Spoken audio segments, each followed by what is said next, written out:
ప్రియులారా, ప్రభువైన యేసుక్రీస్తు నామమున మీకు శుభములు. TWT తెలుగు జీవజలం కార్యక్రమానికి మిమ్మును ప్రేమపూర్వకముగా ఆహ్వానిస్తున్నాం. రండి, పరిశుద్ధ దేవుని వాక్యాన్ని ధ్యానం చేద్దాం. యేసయ్య ప్రేమ ఎంతో మధురం, పాపిని కరుణించే ప్రేమ. యేసయ్య ప్రేమ ఎంతో మధురం, పాపిని కరుణించే ప్రేమ. తన ప్రాణమునిచ్చి కాపాడునులే, తన రెక్కల క్రింద దాచునులే. తన ప్రాణమునిచ్చి కాపాడునులే, తన రెక్కల క్రింద దాచునులే. యేసయ్య ప్రేమ ఎంతో మధురం, పాపిని కరుణించే ప్రేమ. క్రీస్తునందు ప్రియులారా, పరిశుద్ధమైన వాక్యాన్ని వినటానికి మీరందరూ సిద్ధపడి వచ్చారా? అయితే చిన్న ప్రార్థనతో వాక్యాన్ని ధ్యానం చేద్దాం. ప్రార్థన. ప్రేమగల తండ్రి, మీ పరిశుద్ధమైన వాక్యాన్ని వినటానికి సిద్ధపడి వచ్చిన మా ప్రియులను, వారి కుటుంబాలను మీరు దర్శించి దీవించమని ప్రార్థిస్తున్నాను. మీ మెల్లనైన స్వరాన్ని మాకు వినిపించి మా జీవితాలకు కావలసినటువంటి నెమ్మది, ఆదరణ దయచేయమని మీ ప్రియకుమారుడు, ప్రభువును రక్షకుడైన యేసుక్రీస్తు అతి పరిశుద్ధమైన నామమున ప్రార్థన చేసి వేడుకుంటున్నాం మా పరలోకపు తండ్రి. ఆమెన్. ఈ దినాన మనం ధ్యానించబోయేటువంటి అంశం స్టాండ్, నిలకడ కలిగి ఉండుట. పరిశుద్ధ గ్రంథంలో నాకిష్టమైన కథ దానియేలు. ఇది దానియేలు గ్రంథం 3వ అధ్యాయంలో ఉన్నది. ఈ కథ యొక్క అంశము మనము ధైర్యము వహించి మనము నమ్మిన దానికోసం నిలబడటం, రాజీ పడక, లొంగిపోక స్థిరముగా నిలబడటం. దానియేలు 3వ అధ్యాయంలో 3 వ్యక్తుల గురించి మనం చదువుకోవచ్చు. వారి పేర్లు షద్రక్, మేషక్, అబేద్నగో. వీరు నెబుకద్నెజరు రాజ్యములో ప్రముఖ వ్యక్తులు. ఆ కాలంలో నెబుకద్నెజరు మహాశక్తివంతమైన రాజు. అతనికి చాలా అహంకారముండేది. అతను తాను దేవుడిగా కనపడాలని లేదా ఉండాలని కోరుకునేవాడు. అందుకే అతను ఒక విగ్రహాన్ని తయారు చేయించాడు.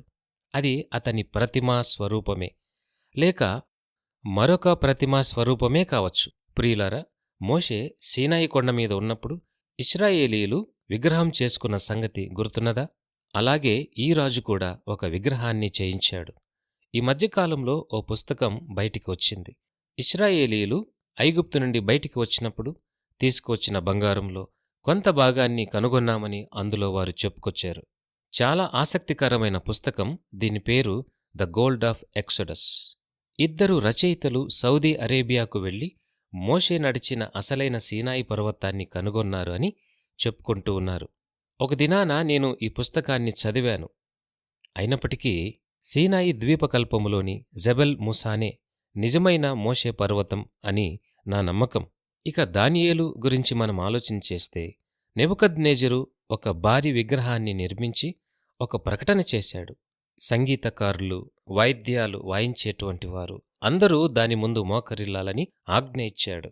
తనను రాజుగా మాత్రమే కాకుండా దేవుడిగా కూడా పూజించాలని కోరుకున్నాడు. షద్రక్, మేషక్, అబేద్నగోలు నిజమైన దేవుని సేవకులు గనక నిజదేవునికి తప్ప మరెవరికీ ఆరాధన చేయకూడదనే నియమం వారికుంది. కాబట్టి ఆ విగ్రహానికి తాము నమస్కరించబోయేది లేదని నిర్ణయించుకున్నారు. అయితే రాజు తన ఆదేశాలకు బలం చేకూర్చేందుకు ఒక భయంకరమైన శిక్షను ప్రకటించాడు.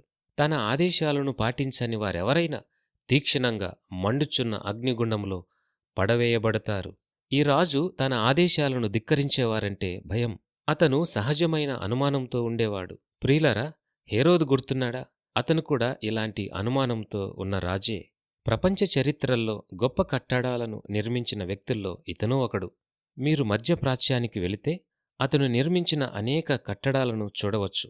కాని అతను ఎంత అనుమానంతో ఉండేవాడో తెలుసా?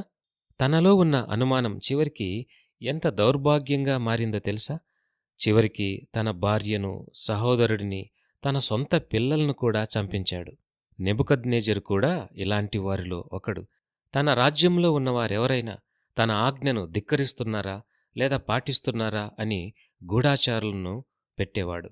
అలా గూఢాచారులు వచ్చి షద్రక్ మెషక్ అబేద్నెగోలు రాజు ఆదేశాన్ని పాటించలేదని నివేదించారు. ఏ గొప్ప రాజు కూడా అలా జరగటాన్ని ఒప్పుకోడు. రాజు అనుకున్నాడు, ఇవాళ ఈ ముగ్గురిని వదిలేస్తే రేపు మిగతా ప్రజలు కూడా తన మాటలను పట్టించుకోరు. అందుకే రాజు వారిని తన వద్దకు తెప్పించాడు. మొదట రాజు వారిని చూచి ఇది నిజమేనా అని నమ్మలేకపోయాడు. ఈ ముగ్గురిని తానే ఉన్నత స్థలాల్లో నియమించాడు. వీరికి అధికారమిచ్చాడు.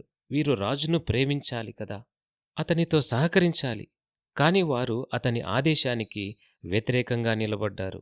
ఆ సమయానికి షద్రక్ మెషక్ అబేద్నెగో తమ విశ్వాసములో బలంగా నిలబడలేకపోయి ఉంటే వారు రాజుతో రాజీపడి ఉండేవారు. గూఢాచారులు చూస్తున్నప్పుడు మాత్రం ఇప్పుడొక్కసారి నమస్కరిద్దాం, తర్వాత మళ్ళీ నిజమైన దేవుని సేవ చేయవచ్చు అని తాము సర్దుబాటు చేసుకునే అవకాశం ఉండేది. కాని వారు అలా చెయ్యలేదు. వారు నిజ దేవుని కొరకై ధైర్యంగా నిలబడ్డారు.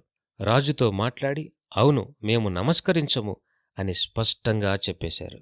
వారన్నారు, మేము రాజైన నిన్ను గౌరవిస్తాం, నిన్ను గొప్ప రాజుగా భావిస్తాం. రాజా, నీ రాజ్యంలో పనిచేయటం మాకు ఆనందమే, కాని మేము నమస్కరించము అని తేల్చి చెప్పేశారు. అప్పుడు రాజుకు విపరీతంగా కోపమొచ్చింది. ఇది తిరుగుబాటు కదా, కాబట్టి అతను అగ్నిగుండాన్ని మరింత ఏడింతలుగా వేడి చేయమని ఆజ్ఞాపించాడు. వాస్తవానికి వారు అగ్ని ఎంత వేడిగా చేశారంటే షద్రక్ మెషక్ అబేద్నెగోలను కట్టేసి అగ్నిగుండంలోనికి విసిరేయాలని ప్రయత్నించినా సేవకులు దాని వేడిమికి తట్టుకోలేక అక్కడే కుప్పకూలి మరణించారు. ఆ అగ్నిగుండము అంతటి భయంకరమైన వేడి. రాజు ఈ సంఘటనను గురించి ఆలోచిస్తూ ఉండగానే ఎవరో ఒకరు వచ్చి అతనికి సమాచారం అందించారు. ఈ పరిస్థితిని తాను స్వయంగా చూడాలనుకుని అగ్నిగుండంలోనికి చూశాడు. ఆశ్చర్యమేమిటంటే షద్రక్ మెషక్ అబేద్నెగో ముగ్గురే ఉండాల్సిన చోట వారితో పాటు 4వ వ్యక్తి కనిపించాడు. మీరు ఒకవేళ ఇదివరకే మా ప్రసారాలను విన్నట్లుగైతే పాత నిబంధన గ్రంథంలో యెహోవా దూత అని చెప్పబడిన ప్రతి చోటు అది యేసుక్రీస్తే అని మీకర్థమవుతుంది. ఈ భూమి మీదికి ఆయన శరీరధారిగా రాకమునుపు ఇది ఆయన అవతరణగా మనకర్థమవుతూ ఉంది. ఇక్కడ నెబుకద్నెజరు ఆశ్చర్యపడ్డాడు. అసలు ఏం జరుగుతోంది అని తెలుసుకోవాలనుకున్నాడు. అతను ఆ ముగ్గురిని తక్షణమే బయటకు తీయాలని ఆశించాడు. వారి అగ్నిగుండంలో నుండి బయటికి వచ్చారు. కాని వారి బట్టలు ఏమాత్రం కాలిపోలేదు. వారి వెంట్రుకలు కూడా కాలిపోలేదు. అగ్ని వారిని ఏమాత్రం ప్రభావితం చెయ్యలేదు. ఈ మహత్తర అద్భుతాన్ని చూచిన నెబుకద్నెజరు పూర్తిగా మారిపోయాడు. ఇప్పుడు ఆయన ఒక ఆజ్ఞ జారీ చేశాడు. ఇప్పుడు షడ్రక్ మెషక్ అబేద్నెగో వారి దేవుడే ఆరాధించదగిన ఏకైక దేవుడు, నిజమైన దేవుడు ఆయనే అని ఒప్పుకున్నాడు. ప్రియ శ్రోతలు, గమనించండి, షద్రక్ మెషక్ అబేద్నెగోల విషయంలో దేవుడు ఖచ్చితంగా తన కార్యాన్ని జరిగించాడు. వారు రాజుతో ఈ విధంగా అన్నారు, దేవుడు మమ్మల్ని రక్షించాలనుకుంటే ఆయన తప్పకుండా మమ్మల్ని రక్షిస్తాడు. ఒకవేళ ఆయన మమ్మల్ని రక్షించకపోయినా మేము మాత్రం ఆ విగ్రహానికి నమస్కరించము. కాని మమ్మల్ని రక్షించటానికి ఆయనకు శక్తి ఉన్నది, మేము ఆయనను నమ్ముతున్నాము అని దృఢముగా చెప్పారు. ఆ దేవుడు సర్వాధికారి, సర్వశక్తిమంతుడు. ఆయనను మీరు గుర్తించండి. ఆయనే ఏకైక నిజమైన దేవుడు. ప్రియులారా, ఈ లోకంతో ఎన్నటికీ ఎప్పటికీ మనం రాజీ పడకూడదు అని ఆయన కోరిక. జీవితంలో గాని లేదా లోకంలో గాని మరి దేనికీ మనం తలవంచకూడదు. దేవుని స్థానం మరెవ్వరూ తీసుకోవటానికి వీల్లేదు. మన జీవితంలో ఆయనకే అత్యున్నత ప్రాధాన్యతనివ్వాలి. ఆయనకున్న స్థానాన్ని మరెవరితోనూ పంచుకోకూడదు. ఆయనే నిజమైన దేవుడు. తన ప్రజలు తన కోసం నిలబడాలని ఆయన కోరుకుంటున్నాడు. మీ ప్రాణాన్ని కూడా ప్రమాదంలోనికి నెట్టే పరిస్థితులు ఎదురైనా దేవుని కోసం నిలబడండి. రాజీ పడకుండా ఉండండి. నేడు చాలామంది క్రైస్తవులు తమ విశ్వాసాన్ని బట్టి హింసింపబడుతున్నారు. అయినప్పటికీ వారు ఎట్టి పరిస్థితులలో ఈ లోకంతో రాజీపడరు. దేవుడు మిమ్మల్ని రక్షించాలి అని అనుకుంటే ఖచ్చితంగా ఆయన రక్షించగలడు. అనేక సందర్భాల్లో ఆయన అలా చేస్తారు. నెబుకద్నెజరు జీవితంలో దేవుడు చేసిన అద్భుతాన్ని మీ జీవితంలో కూడా ఆయన చేయగలడు. దేవుడు తన యందు విశ్వాసముంచిన వారిలో ఉన్న దృఢత్వాన్ని, ధైర్యాన్ని ఉపయోగించి మహత్తర కార్యాలు అనగా అద్భుతాలను జరిగించగలడు. అది ఆయన ఇష్టం. ఏం చేయాలో, ఎలా చేయాలో, ఎవరి ద్వారా ఆ కార్యాన్ని జరిగించాలో అది ఆయన చేతిలో ఉన్నది. అది ఆయన ఇష్టం. ఇక్కడ ముఖ్యమైన విషయమేమిటంటే, ప్రియ స్నేహితుడా, జ్ఞాపకముంచుకో, మనం ఈ లోకంతో రాజీ పడే పరిస్థితులను ఎదుర్కోవాల్సి వచ్చినప్పుడు లేదు, అసలు కాదు అని ధైర్యంగా చెప్పగలగాలి. దేవుని కొరకు మనము మన విశ్వాసములో రాజీపడే ప్రసక్తే ఉండకూడదు. సర్వసృష్టికర్త అయిన నిజమైన దేవునినే మనం ఆరాధిద్దాం.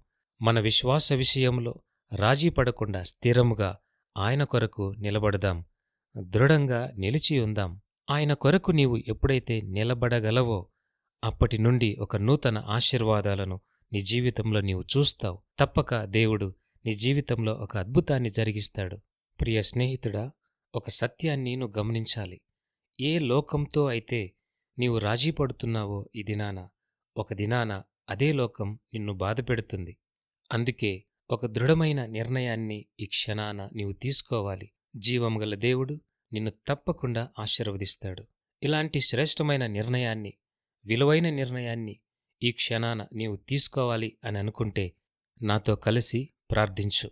ప్రార్థన. ప్రేమగల తండ్రి, ఇంతకాలం నా జీవితంలో లోకాన్ని ఆశ్రయించి అనేక మార్లు లోకంతో రాజీ పడుతూ నా జీవితంలో నెమ్మది లేక, సమాధానమే లేక సతమతమవుతున్నాను.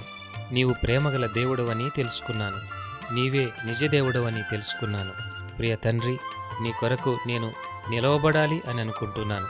నన్ను క్షమించి, నన్ను ఆదరించి, నన్ను ఓదార్చి దీవించుమని, నన్ను, నా కుటుంబాన్ని ఆశీర్వదించమని నీ ప్రియ కుమారుడు, మా ప్రభువును, రక్షకుడైన యేసుక్రీస్తు పరిశుద్ధమైన నామమున ప్రార్థిస్తున్నాము తండ్రి.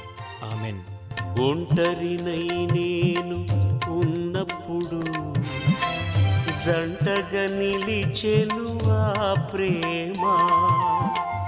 వివరములకు మా ఇమెయిల్ listenersfeedback@gmail.com, వాట్సాప్ SMS కొరకు ఫోన్ నంబర్ 8523047990. పరిశుద్ధ దేవుడు మిమ్మును దీవించునుగాక. ఆమెన్.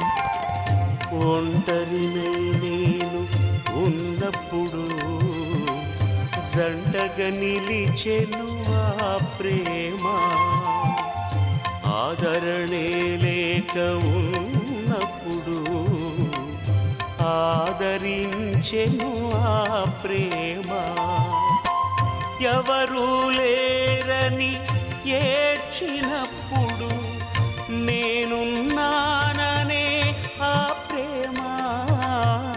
ఎవరూ లేరని ఏడ్చినప్పుడు నేనున్నాననే ఆ ప్రేమ.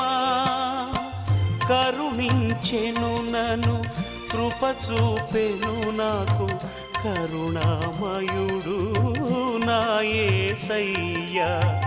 కరుణించెను నన్ను, కృప చూపెను నాకు, కరుణామయుడు నా యేసయ్యా. యేసయ్య ప్రేమ ఎంతో మధురం, పాపిని కరుణించే ప్రేమ.